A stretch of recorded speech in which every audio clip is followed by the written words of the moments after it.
ለድንግል ማርያም ጥላተ ስልየ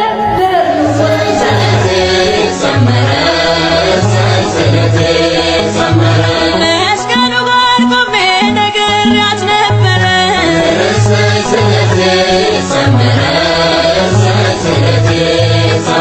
እግዚአብሔር ባዶ ሲያረጋችሁ አታማሩ። ክርስቲያኖች አናማሩ።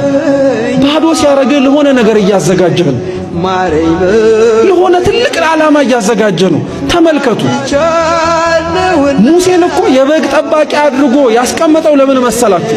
በኋላ ላይ እስራኤላውያንን የሚመራ መሪ ስለሆነ በበጉ እያለማመደው እኮ ነው። ልጅ በምድር ሆኖ ሲጸልይ አባትን እናትን ነፃ ያወጣል።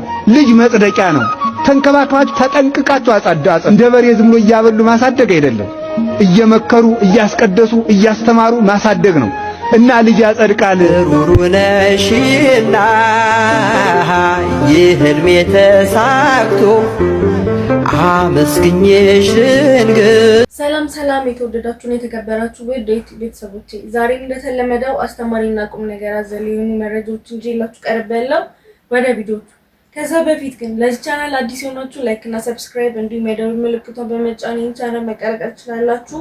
ወደ ቪዲዮቹ ማሰማችሁ ስለ ስውሯ ማርያም ተአምር ነው። እስኪ እሷን ተአምር ደግሞ አይተን እንመለስ። ቤቴ ያደረገችልኝን ተአምር ልነግራችሁ ነው።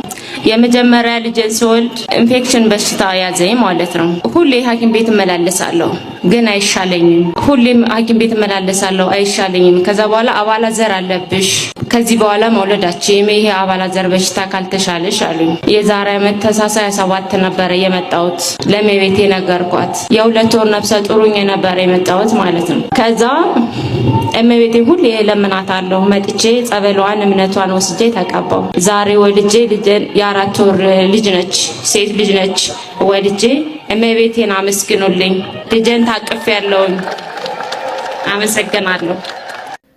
እንግዲህ ተመልካቾች ተአምሩ እንደሰማነው ነው። እኛም ለደጅሽ አብቃን እያልን ኮሜንት ላይ ጻፍ እናድርግ። ወደ ቀጣይ ቪዲዮ እንቀጥል። እንግዲህ ተመልካቾች ሰሞኑን ስለ አእላፋት ዝማሬ የተለያዩ ሰዎች የተለያዩ ነገሮችን ተናገሩ ነበር። እስኪ ደግሞ እነሱን ተመልክተን እንመለስ።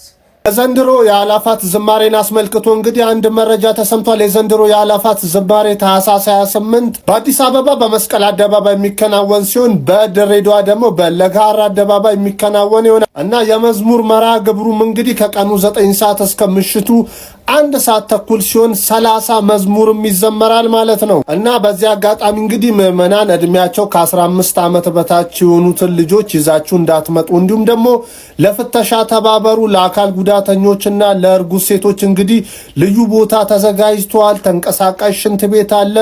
ክሊኒኮች፣ አምቡላንሶች ተዘጋጅተዋል ማለት ነው።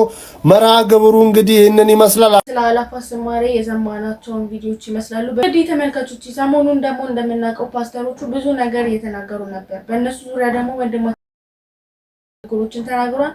ተመልክተን እንመለስ። ታቦት እስቲ ትንሽ ንገረኝ፣ ግን በጣም ማወቅ የምፈልገው ነገር ነው። እስቲ ትንሽ ስለ ታቦት አጫውተኝ። እስቲ ስም ነው ያለው፣ የክርስቶስ ስም ነው። አብሮ ደግሞ ጥቅስ አለ። ጉልበት ሁሉ ለኢየሱስ ክርስቶስ ስም ይስገድ የሚል በታቦታችን ላይ ተጽፏል። በስሙ ለኢየሱስ የምንሰግደው ለስሙ ነው። በታቦት ፊት ስንሰግድ ኢየሱስ ክርስቶስ ለሚለው ስም ነው የምንሰግደው። ለምን? ታቦቱ ራሱ ያዛል ላዩ ላይ ጉልበት ሁሉ ለኢየሱስ ክርስቶስ ስም እንዴት ይሆናል? ጣዖትም ከሆነ በጣም ድንቅ ጣዖት ነው የሚሆነው። ምክንያቱም ለክርስቶስ ስገዱ የሚል ጣዖት ልክ እንትና ቅዱስ ጳውሎስ በእናንተ መጽሐፍ ላይ ላልታወቀ አምላክ የሚል ተጽፏል ብሎ ግሪካውያንን አናግሯቸው ነበር። በጣዖታችሁ ላይ በመጽሐፋችሁ ላይ ያልታወቀ አምላክ የሚል አለ፣ ለነሱ የሚሰግዱት ማለት ነው። ለሁሉ ሰግደው ግሪካውያን ለሁሉ ጣዖት ሰግደው ምናልባት ማናቀው ካለ ብለው ላልታወቀ ደግሞ ስሙ ላልታወቀው ብለው ጽፈው ነበር። እሱ እግዚአብሔር ነው ብሎ ነበር የሰበከው። እንደዛ ሆነም ቢሆን እንኳን ጳውሎስ እንዲህ ብሎ ያናግረን ነበር። እኛ ግን አልፋና ኦሜጋ ብላ መጀመሪያውና መጨረሻው እኔ ነኝ ብሏል ክርስቶስ። ሁሉም ታቦት አልፋና ኦሜጋ ነው ያለበት፣ አልፋና ኦሜጋ የተጻፈበት። አይ በወረቀት ላይ በጽፈውና አልፋና ኦሜጋ በልሱስ ታቦት ነው ሊለኝ ይችላል አንድ ሰው። አይደለም፣ ሜሮንም ይቀባል፣ ስጋው ደግሞ ይፈተትበታል። አረብ የተቆረሰ የፈሰሰው ለዛ ነው የምንሰግደው። በታቦት ፊት በግንባራችን ተደፍተን እንሰግዳለን። ሰው ይቅርታ ለመጠየቅም ይሰግዳል፣ እንኳን ለታቦት እንኳን ለእግዚአብሔር ስም ማለት። ስለዚህ ስሙን ማክበር ይሄ ነው። ስሙን ሲሰማ የሚደነግጡ ሰዎች ጠበልን ተጠምቀው ብዙ መፍትሄ አለ። ማላቀቅ አለባችሁ። ኢየሱስ የሚለውን ስም ሲሰማ የሚደነግጥ እርኩስ መንፈስ ብቻ ነው። ስሙ ያረዳል፣ ይሰራል። እመቤታችንም ስሙም ቅዱስ ነው ብላ አስጠንቅቃናለች። ስለዚህ እንደዛ ነው። እግዚአብሔር ለነሱ ልቦና ይስጥልን። ለወንድማችን ግሉ ዘመኑን ያርዝምልን ብለናል። ወደ ቀጣይ ቪዲዮ እንሂድ። በመቀጠል ደግሞ አባ ገብረ ኪዳን ደስ የሚሉ ትምህርቶች እንደሚያስተምሩ እናውቃለን። እስኪ ደግሞ የነሱን ትምህርት ተመልክተን እንመለስ። አሁን ዛሬ እኔ የምነግራችሁ መክሊታችሁን ነው። መክሊት ማለት አንተ እርሻ ክፍል ነው ምናምን እያልኩ እነግራችኋለሁ ማለት አይደለም። አሁን በእርግጥ ማለት በእውነት ነው። አሁን ዛሬ የምነግራችሁን ነገር ከያዛችሁት መክሊታችሁን ታውቁታላችሁ፣ ትሰራላችሁ። እዚህ ላይ ስትሰሩ መክሊታችሁ ራሱ ይመጣል ማለት ነው። አሁን የምነግራችሁ ነገር ላይ ስትሰሩ መክሊታችሁ ያን ጊዜ ራሱ ይወጣል። ከቃሉ ጋር ናችሁ? እግዚአብሔር ከሁላችን ጋር ይሁን። ስንት መክሊት የሰጠው አለ? በሉ እንጂ 5 መክሊት የሰጠው አለ። 5 መክሊት ምንድነው ነው? 5ቱ የሙሴ መጻሕፍት። እስኪ በሉ ምን አላችሁኝ? የሙሴ መጽሐፍ። እሺ ለእናንተ እኩል ተሰጥተዋል አልተሰጡም? እነዚህ በሉ ንገሩኝ እንጂ ተሰጥተዋል። አሁን ሰው ዝም ብሎ ሰነፍ አይደለ እየሮጠ ይመጣና ዝም ብሎ ካንዱ መነኩሴ ከኔም ጭምር ሰው መስየው ነው አባ እንዲው መክሊቴን ንገረኝ። እኔ ምን አውቅልሃለሁ? መክሊት የሚባለው 5ቱ መጽሐፍ ነው ጌታዬ። ይሄንን ስትሰራ መክሊትህን ታውቃለህ። 5ቱን ከሰራ እንጂ እኔ ጠንቋይ ነኝ እንዴ? እኔ ማውቅ ሲጀመር ጠንቋይስ ያውቃል እንዴ? የውሸት ያውቃል። በርግጥ ዛሬ በጎንደር የታየው ተአምር መላው ዓለምን አስደንግጧል። በአማራ ክልል በምስራቅ ደንቢያ ቆላ ድባ ከተማ የምታዩት ዋርካ ላይ የቅድስት ኪዳነ ምሕረት ምስል ተገለጸ። ትናንትና ዛፉን ለመቁረጥ ያልተጠቀሙት ማሽን አልነበረም፣ ነገር ግን ማሽኖቹ ከጥቅም ውጭ ሆኖ ነበር። ይህ ተአምር፣ ይህ ዜና መነጋገሪያ ሆኖ ሳያበቃ ዛሬ ጠዋት ደግሞ ከዚህ ዋርካ ስር ጸበል ፈልቆ የአካባቢው ሕዝብ እየተጠመቀ በርካቶች ደግሞ እየተፈወሱ እየዳኑ ለምስክርነት እየበቁ ነው። ለእግዚአብሔር ምን ይሳነዋል? ምንም አይሳነውም። ትናንትም ድንቅ ታምራትን ሲያደርግ ነበር፣ ዛሬም በዘመናችን እያደረገ ነው፣ ነገም ደግሞ ሲያደርግ እንመለከታለን። ሰው ኃጢአቱን በስንት መንገድ ይናዘዛል።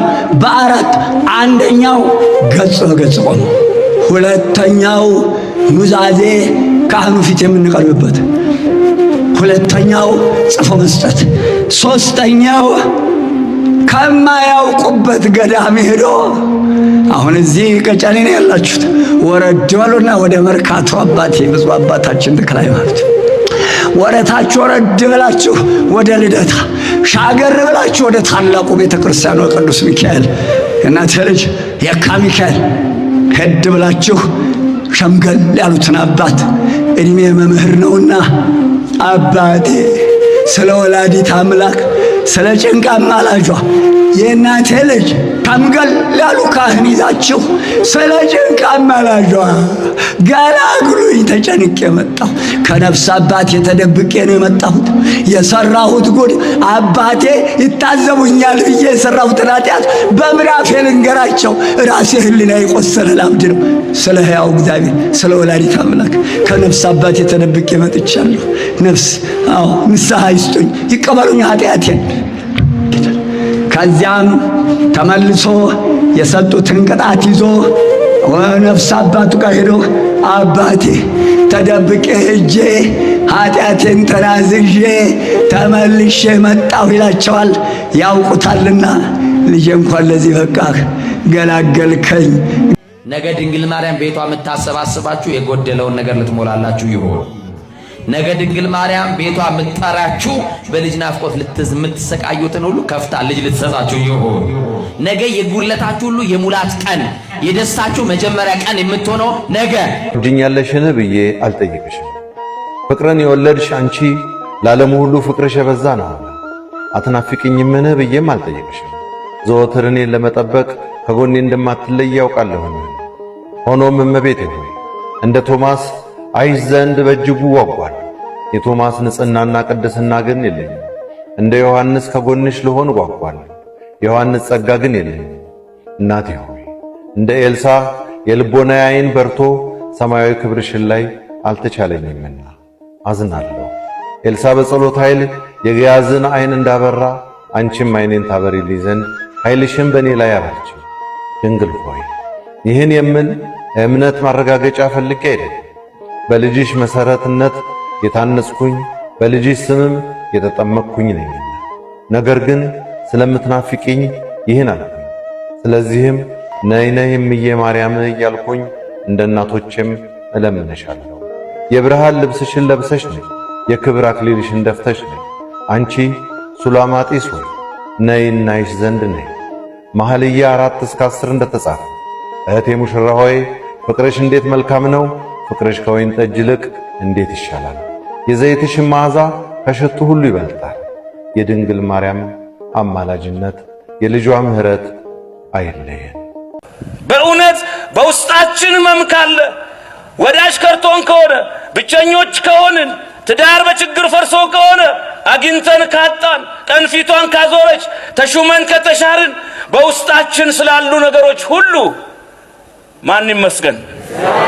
እግዚአብሔር ይመስገን። ስለዚህ ክርስቶስ ኢየሱስ ተፈተነ።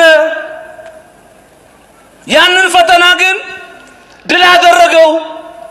በመብል የሞተውን የሰው ልጅ በእግዚአብሔር ቃል እንጂ በእንጀራ ብቻ አይኖርም አለው። ስጋችን በእንጀራ እንደሚቆም ነፍሳችንም በቃሉ በጾም በጸሎት ትኖራለች። አሁን ብዙዎቻችን ይሄ ጾም ሰይጣንን ድል ያደረገ የምናደርግበትም ኃይል ነው። እንጾማለን፣ ግን አባት ብለን የምንጮህበት የልጅነት ስልጣን ምን አለን? ተቀበልን። የምን ስልጣን? ኧረ በማርያም የምን ስልጣን? የልጅነት ስልጣን። ምን ብለን የምንጮህበትን? አባት ብለን። እግዚአብሔር ምንድነው? አባት ብለን ምንድነው? እኛ ምኖች ነን። ስለዚህ እግዚአብሔር አባት፣ እኛ ምንና ምንድነን? ከእግዚአብሔር ጋር ስንጸልይ ምን ብለን ነው የምንጸልየው? አባታችን ሆይ። በጨለመብሽ ጊዜ ገንዘብ፣ ጤና፣ ዘመድ በከዳችሁ ጊዜ የምትይዙት እየለቀቀ ያመለጣችሁ የሰበሰባችሁ እየተበተነ ጤንነታችሁ ጎሎ ገንዘብ ከርቷችሁ ዘመድ ከርቷችሁ ቀኑ ጨለማ ሜዳው ገደል በሆነባችሁ ጊዜ በጨለማው ሰዓት በር ያንኳኳል እግዚአብሔር። ይክበር ይመስገን የንጉሱ ልጆች ነን። የጌቶቹ ጌታ የነገስታቱ ንጉስ እግዚአብሔር አባታችን ነው። በሐዲስ ኪዳን የሐዲስ ኪዳን ሰው የሚያሰኘው ይሄ ነው። መተኪያ የሌለን ሁለት ነገሮች ነን። አንድ እግዚአብሔር ነው፣ ሁለተኛ ድንግል ማርያም ነው። ሁለቱ አይተኩም። እግዚአብሔር ሁለተኛ ስለማይወለድ ሁለተኛ እናት የለውም። ጻድቃን ይተካካሉ፣ ቅዱሳን ይተካካሉ። እኛ ትጥቅ ፈተን ሐሞታችን ፈሶ ወኔ ከርቶን እጅ ለሰይጣን ለዓለም ለስጋ እጅ ሰተን ነው እንጂ ጊዮርጊስ ማለት የሚተካ ነው። አርሴማ ማለት የምትተካ ነው። ተክለ ሃይማኖት የሚተኩ ናቸው። የድሮ ተክለ ሃይማኖት አሁን ሌላ ተክለ ሃይማኖት ሊመጣ ይችላል። ሌላ ጊዮርጊስ ሊመጣ ሌላ። እግዚአብሔር ወላድ ነው። ቤተክርስቲያን ወላድ ናት። በየዘመኑ ተወልዳለች። የማይተኩት ሁለት አካላት ናቸው። ነግሬያቸዋለሁ አይደል? እግዚአብሔር አይተካም፣ ድንግል ማርያም አትተካም። እንደው እንደ ጥቆማ ያህል አንዳንድ ሰዎች እነዚህ ዘመን ወለድ ጊዜ ወለድ ምዕራብ ዘመም ሃይማኖቶች ሁለት ስህተት ይሰራሉ። አንደኛ ከመጽሐፍ ቅዱስ አንዷን ጥቅስ ይመዙና ያመልጣል። አሁን የፈረደበት የሮሜ 8:34 ጥቅስ አለ።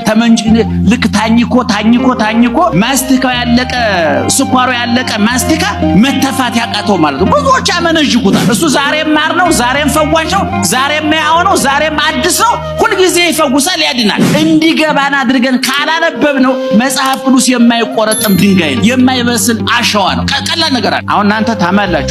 ቄሶቹ የብረት በር እያሉ የሀብታም ቤት እያዩ ነው የሚሄዱት ትላላችሁ። እና ምን እናድርግ? ሰዎች አይደለን እንዴ? እኛም ገብርኤል ነው። እኔ እኮ ወልደ ሚካኤል እንጂ ሚካኤል አይደለም። የኔ ጌታ ታውቃለህ? ቄሱ ወልደ ገብርኤል እንጂ ገብርኤል አይደለም። ሰው ነው። አንተ በርን ከከፈትከው ቄሱን ስትጠብቅ ክርስቶስ ራሱ ቤት ሊመጣ ይችላል። በርን ክፈተው፣ ልብን ክፈተው። ከአብርሃምና ከኛ እኛ ነበርን የምንበልጠው። ምን ያህል እንደተዋረድን የምታውቁት እኮ በሐዲስ ኪዳን ስጋውን በልተን ደሙን ጠጥተን ልጅነት አግኝተን ስንሞሸር የተክሊል ዕለት ምንድነው የምንለው? ጋብቻቸውን የአብርሃምና የሳራ ያድርግላችሁ። ይሄ ትልቅ ውርደት ነው። ቢገባን ማለት ነው። እኛ ተንኮታኩተን ወርቀን ነው። እነሱ ግን በጨለማ ውስጥ የሚያበሩ አይና ከዋክብት ስለሆኑ አብርሃምን ዘመን ሊያስረጀው አልቻለም። የሚገርማቸው ሰው ደግሞ ገራጅ የለውም፣ ስፔር ፓርት እንደ መኪና መለዋወጫ የለውም። አንቺ 40 ዓመቴ ነው ስትይ ኧረ ታይ 60 ነው ይላል። እዚህ ጋር የፍትሐዊነታችን እድሜ ያጋልጣል ማለት ነው። ዘመን እግዚአብሔር ግን በግልባጩ ዘመን በበዛ ጊዜ በገዛ ቁጥር በበዛ እያደር የሚጣፍጥ ነው። እኔ ከሃይማኖት ውጪ ነኝ ኦርቶዶክስ እንትን የሚባል ውስጥ አልገባም። ግን አሁን የተባለው በሙሉ መጽሐፍ ቅዱስ ያለውን አምናለሁ። ቤቴ ሆኜ ነው ማመልከው ብልስ አይቻልም። አምላካችን ክርስቶስ በዮሐንስ ወንጌል ምዕራፍ 10 ከዚህ መንጋ ያልሆኑ ሌሎች በጎች አሉኝ እነሱንም አመጣቸው ዘንድ ምን ይለኛል ይገባኛል። ለምንድነው ወደዚህ መንጋ ላመጣቸው ይገባኛል ያለው? ወደዚህ ህብረት ማለት እኮ ነው። ወደ ቤተ ክርስቲያን ህብረት በደሙ ወደ መሰረታት ህብረት በቅዱስ ጴጥሮስ ምስክርነት አንተ ውእቱ ወልደ እግዚአብሔር ሕያው አንተ የሕያው እግዚአብሔር ልጅ ነህ ብሎ ሲመሰክርለት የክርስቶስን አምላክነት ብፁዕ አንተ ስምዖን ወልደ ዮና እስመ ኢከሰተ ለከ ዘሥጋ ወደም አላ አቡየ ዘበሰማያት የዮና ልጅ ስምዖን ሆይ አንተ ንዑር ክቡር ነህ። ይህን አሁን የተናገርኸውን አንተ የሕያው እግዚአብሔር ልጅ ነህ ብለህ የመሰከርኸውን ምስክርነት የሰጠኸውን እምነት ያመንኸውን ሃይማኖት የገለጠልህ ሥጋና ደም አይደለም፣ የገለጠልህ በሰማይ ያለ አባቴ ነው ብሎ ነው የተናገረው። ስለዚህ በዚህ ላይ የተመሰረተችዋ ቤተክርስቲያን ህብረታዊት ናት። ወደዚህ ህብረት መግባት አለበት። ከዚህ ቤተክርስቲያን ህብረት መውጣት ከክርስቶስ መለየት ነው። ከግንዱ የተለየ ቅርንጫፍ በራሱ ብቻውን ህይወት ሊኖር አይችልም። ከግንዱ የተለየ ቅርንጫፍ በራሱ ህይወት እንደማይኖረው ሁሉ ከዚህች ኦርቶዶክሳዊ ተዋሕዶ ሃይማኖት ቤተክርስቲያን ህብረት ውጪ የሆነ ሰው ብቻውን በቤት እግዚአብሔር ዘግቻ አመልካለሁ የሚል ከሆነ ይሄ የግል ጌታ የለም። ለመዳን ከሰማይ ጋር ህብረት ያላት ቤተክርስቲያንን አሜን ብሎ መቀበል በክርስቶስ ደም የተመሰረተች ክርስቶስ መሰረቷ ክርስቶስ ጉልላቱ የሆነችው ቤተክርስቲያን ወነአምን በሃቲ ቅድስት ቤተክርስቲያን ብሎ አምኖ ተቀብሎ ቤተክርስቲያን በውስጧ የምትፈጽማቸውን ሥርዓት አምልኮና ሚስጥራትን ተካፋይ የሆነ ሰው የሥላሴ ልጅ ሆኖ መንግስቱን ይወርሳል። የግል ሃይማኖት የሚባል የለም። አሁን ይሄ ሰው የግል ሃይማኖት ፈጥሯል። የግል ጌታ አለ? የግል ሃይማኖት አለ? የለም። የግል ቤተክርስቲያን አለ? የለም። የእግዚአብሔር አንድነቱን ሶስትነቱን መውረድ መወለዱን ብቻ አንድ ሰው አምኖ ይድናል? አይድንም። ለምን? ሚስጥራቱን መፈጸም አለብን። ሚስጥራት የምንላቸው ማመን፣ መጠመቅ፣ በቅዳሜ መክበር፣ ቅዱስ ሥጋውን ክቡር ደሙን መቀበል ያስፈልጋል። ይህን ያላደረገ ሰው መውረድ መወለዱን አንድነቱን ሶስትነቱን ቢያምን አይድንም። ያመነ የተጠመቀ ይድናል።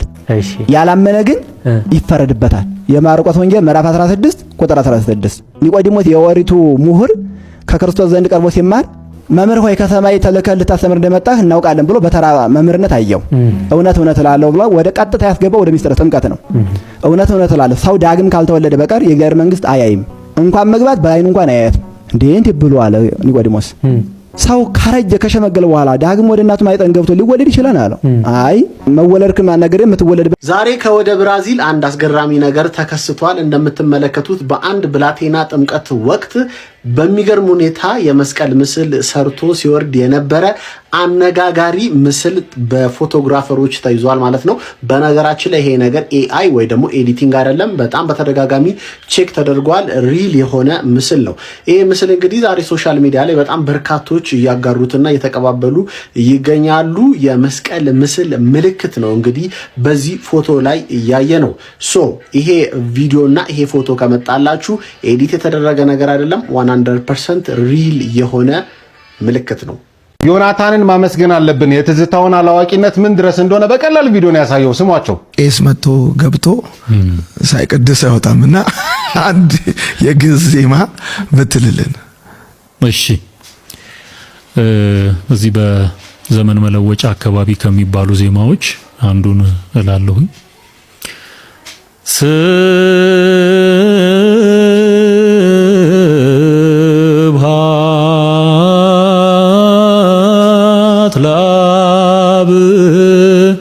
ብዙ ጊዜ ትዝታው ከኢትዮጵያ ኦርቶዶክስ ተዋሕዶ ቤተክርስቲያን ወጥቶ የፕሮቴስታንቱን ዓለም ከተቀላቀለ በኋላ የኢትዮጵያ ኦርቶዶክስ ተዋሕዶ ቤተክርስቲያንን በፍጹም አያውቃትም። ዝም ብሎ የዘልማድ መመላለስና አውደ ምሕረት ላይ ቆሞ እጃቸውን ወደ ላይ አጨብጭቡ ከማለት የዘለለ የረባ እውቀት እንኳን አልነበረውም ብለን ስንናገር በፕሮቴስታንት ዓለም ውስጥ ያላችሁት ወንድሞቻችን ከኢትዮጵያ ኦርቶዶክስ ተዋሕዶ ቤተክርስቲያን ስለወጣ ቀንተንና ተናደን ይመስላችኋል። በዚህ ቪዲዮ ላይ እንደሰማችሁትኝ ያለው ወረብ የዘመን መለወጫ አካባቢ የሚባል ወረብ ነው ብሎ ነው ደራቱን ነፍቶ ያለው። እዚህ በዘመን መለወጫ አካባቢ ከሚባሉ ዜማዎች አንዱን እላለሁ። እንዳለው ይሄ ወረብ የዘመን መለወጫ ወረብ ሳይሆን የሐምሌ 7 የሐምሌ ሥላሴ ወረብ ነው። ነገር ግን በዚህ ቪዲዮ ላይ መንፈስ ቅዱስ ጸፍቶትም ቢሆን የኢትዮጵያ ኦርቶዶክስ ተዋሕዶ ቤተክርስቲያን እናንተ እንደምትሉት ኢየሱስን ማትሰብክ ሳትሆን ያውም ደግሞ አባቶቻችን ምን ያህል ተራቀው እንዴት እግዚአብሔር እንደሚያመሰግኑ ግን በማያምነውና ቤተክርስቲያን ስተትና ተሳስታለች እያለ ዘወትር በሚለፈልፈው በዛ በትዝታው አንደበት እንኳን ስለ ኢትዮጵያ ኦርቶዶክስ ተዋሕዶ ቤተክርስቲያን አባቶች ድንቅነት መንፈስ ቅዱስ መግለጽ ችሏል። ጌታ ሆይ ካንተ የሚያርቀኝን ይሄን በየቀኑ የምሰራውን ነፍሴን እያጎደላት እያጠቆራት ያለውን ይቺን ኃጢአቴን አንሳልኝ እያልኩ እኮ ነው። ከዚህ በላይ ምን ጸሎታል? እስኪያቆምልን ድረስ ያቺ 12 ዓመት ሙሉ ደም ሲፈሳት የነበረች እሷ እንኳን ተምራለች። የኛ ኃጢአት ደም መቼ እንደሚቆም አናውቅም። 10 ዓመት እኔ እንጃ፣ ምናልባት 2 ቀን። ግን እግዚአብሔርን በትዕግስት በየቀኑ መጠየቅ ያስፈልጋል። አዎ ይከብዳል። በዚህ ህይወታችን ጠዋት ተነስተን ነጠላ አድርገን ለጸሎት መቆም እኮ በጣም የሚያስይዝ ነገር። ቅዱስ ቄርሎስ ንስሐ እስክገባ ድረስ ጸሎት ላቁም ኃጢአተኛ ስለሆንኩ እንዳትል፣ ወደ እውነተኛዋ ንስሐ የምትመራ ራሷ ጸሎት ናት ይላል። እንዳትሳቅቅ፣ እግዚአብሔር ትላንት የነበርክበትን አስታውሶ ዛሬ ለጸሎት ስትቆም ደስ የማይለው የሚከፋው አምላክ እንዳይመስልህ ይላል። የሚከፋው አምላክ እንዳይመስልህ፣ እሱ ከመነሳትህ እንጂ ከውድቀትህ ምንም የለው። እስኪ እግዚአብሔር በሉ ሁላችሁ፣ ከመነሳታችን እንጂ ከውድቀታችን ምንም የለው፣ ጉዳይ የለው። ስንት የወደቅክ አይደለም ስንት የተነሳ ነው እግዚአብሔር ጋር ሳያቋርጡ ስለዛ ጉዳይ መጸለይ። አንሳልኝ እግዚአብሔር ሆይ ነፍሴ ላይ የተሰነቀረውን ይሄንን የኃጢአት ጦር ንቀልልኝ፣ ልይህ አንዴ ይሄን የጋረደኝን ክፉ ምግባሬን ከህይወት ያውጣልኝ። እግዚአብሔር አሁን ከምናስበው ምድራዊ ከምንጠይቀው ነገር በላይ እውነት ይሄ ማያስደስተው ይመስላችኋል? ማያስደስተው ይመስላችኋል? ከዚህ መጀመሪያው ጸሎት፣ ሁለተኛው ሁላችንም የምናውቀው በንስሐና በስጋ ወደሙ መታገል። እንግዲህ ሁላችንም ፈተና የሁላችንም ድክመት ይሄ ነው። አዎ እኮ እንረዳለን። ንስሐ ገብቶ በቀኖና መሃል መውደቅ እኮ። ሰቦቼ ለዛሬ ይዤላችሁ የመጣሁት ቪዲዮዎች እነዚህ ይመስላሉ። አብራችሁን ስለቆያችሁ አመሰግናለሁ። የተሰማችሁን ሀሳብና አስተያየቶች ደግሞ ኮሜንት ላይ ጻፍ አድርጉልኝ። በቀጣይ ቪዲዮ ባሪፉ እንደምንገናኝ ተስፋ አደርጋለሁ። ስላዳመጣችሁን አመሰግናለሁ።